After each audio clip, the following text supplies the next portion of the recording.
If black is called green, green is called yellow, yellow is called blue and blue is called red, then what would the colour of gold be called? Okay, അപ്പോൾ വീണ്ടും coding and decoding കേട്ടോ, coding and decoding ആയിട്ട് ബന്ധപ്പെട്ട ചോദ്യമാണ്.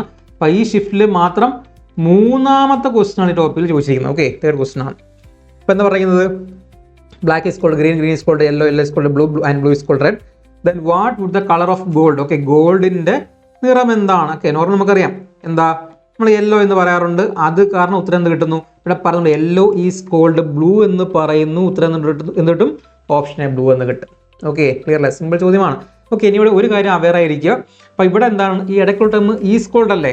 ചിലപ്പം അവിടെ means വരാം. അതായത് ബ്ലാക്ക് മീൻസ് ഗ്രീന്, പിന്നെ green means yellow, yellow means blue എന്നൊക്കെ വരാം. ഓക്കെ, എന്നിട്ട് ഈ ചോദ്യം ഇങ്ങനെ വന്നാൽ then what would the colour of gold means എന്ന് വന്നാൽ ഉത്തരം തോന്നേനെ തിരിച്ച്. ഓക്കെ, മീൻസ് ആയത് കാരണം ശ്രദ്ധിക്കുക, മീൻസ് ആയത് കാരണം അല്ലെങ്കിൽ ജസ്റ്റ് ഇങ്ങനെ എഴുതാം, ഗ്രീൻ മീൻസ് യെല്ലോ എന്ന് പറഞ്ഞാൽ ആ സെൻറ്റൻസിൻ്റെ അർത്ഥം ഇങ്ങനെ മാറും. എങ്ങനെ ആവും? യെല്ലോ ഈസ് കോൾഡ് ഗ്രീൻ എന്ന മീനിങ് ആയിട്ട് മാറും. ഓക്കെ, അപ്പോൾ എന്ത് ഉത്തരം കിട്ടും? അവിടെ ഉത്തരം ഗ്രീൻ എന്ന് കിട്ടിയേനെ. ഓക്കെ, ഇത്ര ആലോചിച്ചാൽ മതി. ഈസ് കോൾഡ് ഇടയ്ക്ക് ഈസ് കോൾഡ് ആണെങ്കിൽ നിങ്ങൾ എന്ത് ചെയ്യാൻ? ഡയറക്റ്റ് നേരെ ഫോർവേഡ് എടുത്താൽ മതി.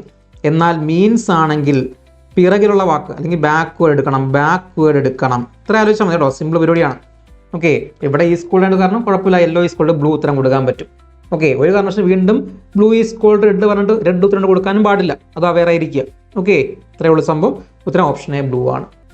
ഓക്കെ, അപ്പോൾ ഈ മീൻസ് വന്നാലും ഓക്കെ ഈസ് കോൾഡ് വന്നാലും ഈ പ്രത്യേകം ഈ 2 കാര്യം അവെയർ ആയിരിക്കുക.